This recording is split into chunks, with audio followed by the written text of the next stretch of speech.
Hello friends and welcome back. This is part 3 of a video series I'm doing about breaking down and understanding propaganda. So today we're going to talk about mass media and visual propaganda tools. Now I think what we're going to talk about in this video today is going to be things that you're all already very familiar with. So the first form I want to talk about is memes. And again, I will go through each type of propaganda tool at the beginning, and then in the second half of this video, I'll show you some modern examples. So we all know, I think, what a meme is. This is visually catchy, easily shareable, often oversimplifies an extremely complex topic or event, amplifies usually sarcastic content or content that comes from more of a place of bitterness than hope or positivity. And the purpose really of a meme is to reinforce groupthink. The second is a slogan. So a slogan is a short, repeatable phrase that sticks in the public mind and is often used as an immediate subconscious replacement for a piece of critical thinking. Instead of answering a question about a specific topic, you might see a political candidate revert right back to speaking out a slogan. When you try to engage in a conversation with their followers, instead of giving you any logical answers or arguments, they might just repeat that slogan. Slogans are a very powerful form of brainwashing. The next is symbols. We've talked about symbols in our other 2 videos and how symbols are often co-opted in order to create propaganda. But a symbol is essentially just a piece of imagery. It can be a flag, a specific color, a religious symbol like a cross, any form of imagery that's used to provoke emotional connection. The next is fake news and misinformation. Now I have a whole video, a few videos back, that breaks down the difference between misinformation, disinformation, and malinformation. And really the difference between those 3 is intent. Misinformation is false information that you share with good intentions. Disinformation is false information you share with bad intentions. And malinformation is true information that's been manipulated to spread a harmful or false message. So fake news and misinformation is basically just the deliberate spreading of falsehoods, often mixed with truth to increase believability. And the last one I want to talk about before we jump into our examples are deep fakes and AI-generated media. These are hyper-realistic but fake videos or images that have been crafted and created, which are purposely designed to distort reality. You often see deepfakes used in 2 big ways. The first is to have powerful political figures provide testimony about a certain topic or a certain agenda that they've never actually made those statements about. The second place that we're seeing this a lot is in AC. Where both applications are extremely dangerous to the dignity, the livelihoods, and the integrity of regular people.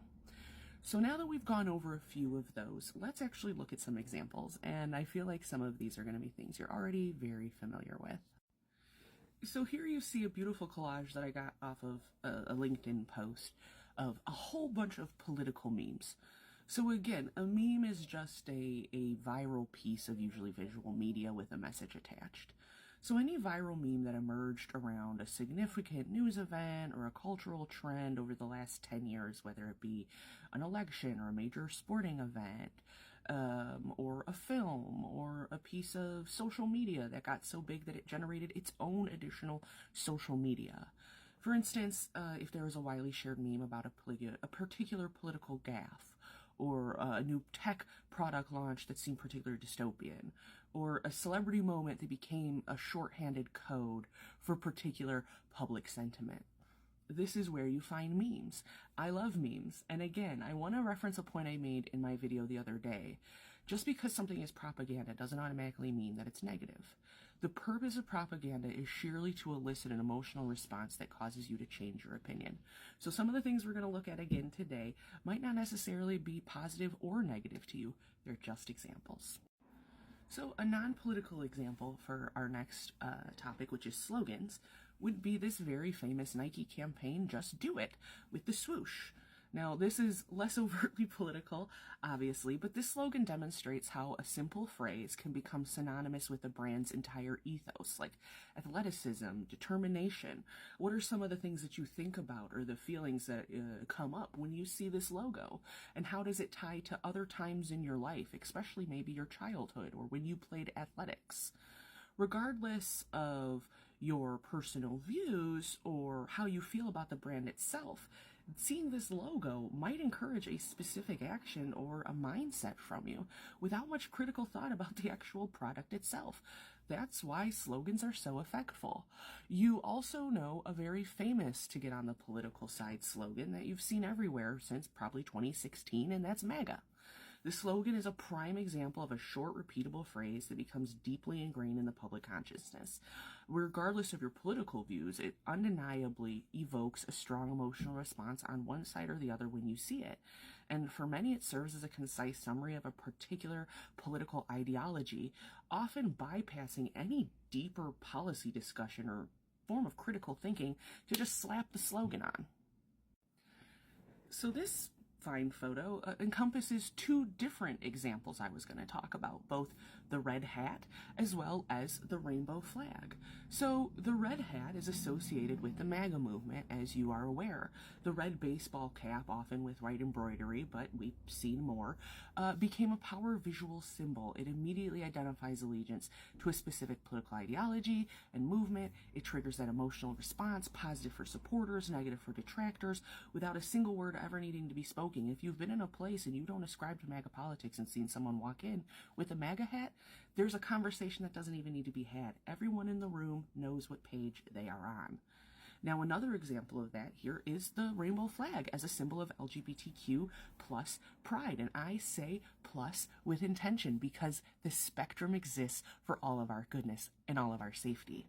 But again, this evokes an immediate emotional response. It evokes concepts of diversity, inclusion, of the specific struggles and accomplishments of a specific community. It stirs an emotional connection, and it can bring up feelings of solidarity in you if you're a member of this community. And if you're not, it could be a symbol of fear for you, something that you see that causes you to recoil in terror because the rainbow frightens you so much, or the people behind it.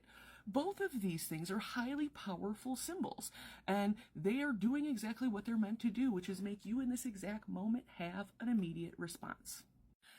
Now, for my next example, I have my absolute favorite publication, and this is the publication that when I was younger actually encouraged me to grow up and become a journalist, believe it or not.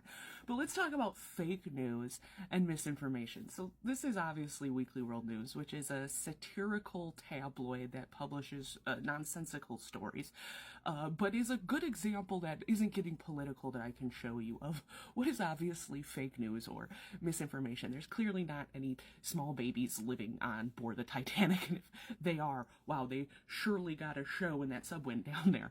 But any widely debunked conspiracy theory that's gained significant traction online, for instance, the claims that circulated around 19 about vaccines containing microchips or giving you the autism, which, sorry, I think that I just am autistic, or election fraud without any form of credible evidence. So this is anything that's just obvious misinformation that doesn't make any effort to debunk or to stop the spread of falsehood or verify sourcing or ensure that the information that they're giving you is true. They're only giving you the information, A, so that they can change or manipulate how you feel about a certain topic or to make money. Let's be real about it. That's what fake news and misinformation exists for. It exists to manipulate the political agenda and to make you dumber. So how do you combat that? Well, we have great websites like Snopes, PolitiFact, which you can see here, AP Fact Check, which exists solely to make sure that the information you're looking at is true. So check those out sometime. And then this last example here is of a deepfake. Now, a deepfake video of a celebrity or a politician appearing to say or do something they never did. It can be something as simple as giving a speech or making a video, or something as insidious as deepfaking someone in an intimate, private moment with another person. Several instances have emerged where these videos have been created for satirical purposes and then picked up by other forms of media and spread as truth. We're seeing that a lot right now with satire content. content, it being picked up and spread as truth. So this is just an example you can look at of a real photo versus a deep fake from a video. People use things like Midjourney or DALL-E to re-represent fictional events even. I hope this helped.